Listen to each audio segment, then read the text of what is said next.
കൂട്ടുകാരെ നമസ്കാരം. എല്ലാവരെയും പുതിയൊരു വീഡിയോയിലേക്ക് സ്വാഗതം ചെയ്യുന്നു. ഇത് കോട്ട റോഡാണ്. ഈ കോട്ട റോഡിന് വളരെയേറെ ചരിത്ര പ്രാധാന്യം അവകാശപ്പെടാം. എന്നാൽ കൊച്ചി രാജവംശത്തിൻ്റെയും തിരുവിതാംകൂർ രാജവംശത്തിൻ്റെയും അതിർത്തിയിലൂടെയാണ് ഈ റോഡ് കടന്നു പോകുന്നത്. പണ്ട് രാജ്യങ്ങൾ തങ്ങളുടെ അതിർത്തിയിൽ നിർമ്മിക്കാറുള്ള കിടങ്ങ് ഈ റോഡിൻ്റെ ഇടതുവശത്ത് കാണാമായിരുന്നു. ഏകദേശം 6 മീറ്ററോളം വീതിയും അത്രത്തോളം തന്നെ ആഴവുമുള്ള കിടങ്ങായിരുന്നു ഉണ്ടായിരുന്നത്. ഒരു 10-20 വർഷങ്ങൾക്ക് മുമ്പ് ഈ റോഡിലൂടെ യാത്ര ചെയ്തിരുന്നവർക്ക് ആ കിടങ്ങൊക്കെ കാണാൻ പറ്റുമായിരുന്നു. ഇന്നത് പ്രദേശവാസികൾ ആ കിടങ്ങെല്ലാം നികത്തിയെടുത്ത് കൃഷിഭൂമിയാക്കി മാറ്റിയിരിക്കുന്നു. എറണാകുളത്തു നിന്നും പുതിയതായി ആരംഭിക്കാനിരിക്കുന്ന ഗ്രീൻഫീൽഡ് ബിസിനസ് കോറിഡോറിൻ്റെ ഭാഗമാണോ ഈ വഴിയെന്ന് വ്യക്തതയില്ല.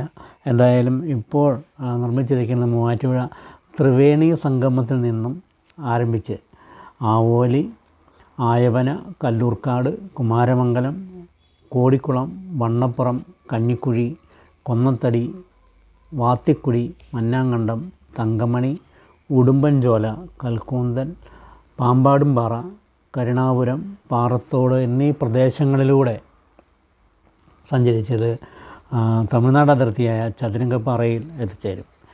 ഇന്നിത് മൂവാറ്റുപുഴ തേനി ഹൈവേ എന്നാണ് അറിയപ്പെടുന്നത്. മൂവാറ്റുപുഴ തേനി ഹൈവേ. ഒരു ഹൈവേ എന്ന് പറയുമ്പോൾ ഇതുപോലെ മനോഹരമായൊരു റോഡ് സമീപ പ്രദേശത്തൊന്നും നമുക്ക് കാണാൻ പറ്റില്ല.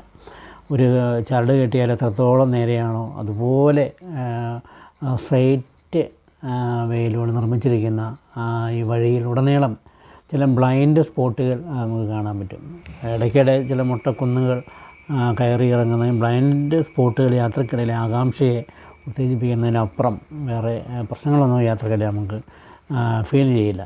എന്തായാലും ഈ റോഡിന് വേറെയും ചരിത്രപരമായ പ്രാധാന്യം നമുക്ക് അവകാശപ്പെടാം. ഈ റോഡ് കടന്നു പോകുന്ന ആയവന പഞ്ചായത്തിലെ ഏനാനല്ലൂരിൽ ഏതാനും വർഷങ്ങൾക്ക് മുമ്പ് ചില തുരങ്കപാതകൾ കണ്ടെത്തിയിരുന്നു. അന്നൊക്കെ തുരങ്കപാതയെപ്പറ്റി പഠനങ്ങളൊക്കെ ഉണ്ടാകും എന്ന് പറഞ്ഞിട്ട് മറ്റ് തുടർ കാര്യങ്ങളൊന്നും കണ്ടിരുന്നില്ല. അതുപോലെ തന്നെ ബുദ്ധമതത്തോളം പഴക്കമുള്ള അതിപുരാതനമായൊരു ക്ഷേത്രം ഈ റോഡിന് സമീപത്ത് തന്നെയുണ്ട്. മഹളമാർ ദേവീക്ഷേത്രം. മഹിളമ്മ ബുദ്ധ സന്യാസിനിമാർക്ക് പറഞ്ഞിരുന്ന പേരാണ് മഹിളമ്മ എന്നത്. അങ്ങനെ ഒരു സന്യാസിയുടെ പേര് അറിയപ്പെടുന്ന ആ ക്ഷേത്രത്തിൻ്റെ പൗരാണികത ബുദ്ധമതത്തോളം തന്നെ പഴക്കമുണ്ടെന്ന് നമുക്ക് മനസ്സിലാക്കാവുന്നതാണ്. കുറേ കൂടെ കല്ലൂർക്കാട് എത്തുമ്പോൾ കല്ലൂർക്കാട് ഇപ്പോൾ നിലവിൽ പോലീസ് സ്റ്റേഷൻ സ്ഥിതി ചെയ്യുന്ന ഒരു കെട്ടിടം പണ്ട് കാലത്ത് രാജഭരണകാലത്ത് റവന്യൂ ഓഫീസ് സ്ഥിതി ചെയ്തിരുന്ന സ്ഥലമായിരുന്നു എന്ന് പറഞ്ഞു കേൾക്കുന്നുണ്ട്. പിന്നെ ഇതിൻ്റെ സമീപപ്രദേശമായ കാവക്കാടിനും ചരിത്രപരമായ പ്രാധാന്യം അവകാശപ്പെടാം. കാവൽക്കാടായിരുന്നു. കൊച്ചി രാജവംശത്തിൻ്റെ സൈന്യക്കാർ വന്ന് കാവൽ നിന്നിരുന്ന ഒരു പ്രദേശമായിരുന്നു. എതിർ സൈന്യങ്ങൾ നിരീക്ഷിക്കാനും മറ്റും ഉണ്ടായിരുന്നൊരു കാവൽക്കാടാണ് ആ പ്രദേശം. ഇന്നത് അറിയപ്പെടുന്ന കാവക്കാട് എന്നാണ്. മാത്രമല്ല വളരെയേറെ ചരിത്ര പ്രാധാന്യം ഈ കാവക്കാടിനും അതുപോലെ തന്നെ സമയത്തുള്ള ആയവനയ്ക്കൊക്കെ അവകാശപ്പെട്ടതാണ്. എന്തായാലും കൂട്ടുകാർക്ക് എപ്പോഴെങ്കിലും ഈ റോഡിലൂടെ യാത്ര ചെയ്യാനുള്ള അവസരം കിട്ടിക്കഴിഞ്ഞാൽ പാഴാക്കരുത്. വളരെ മനോഹരമായ യാത്രാനുഭവം ഈ റോഡ് നമുക്ക് പ്രദാനം ചെയ്യും.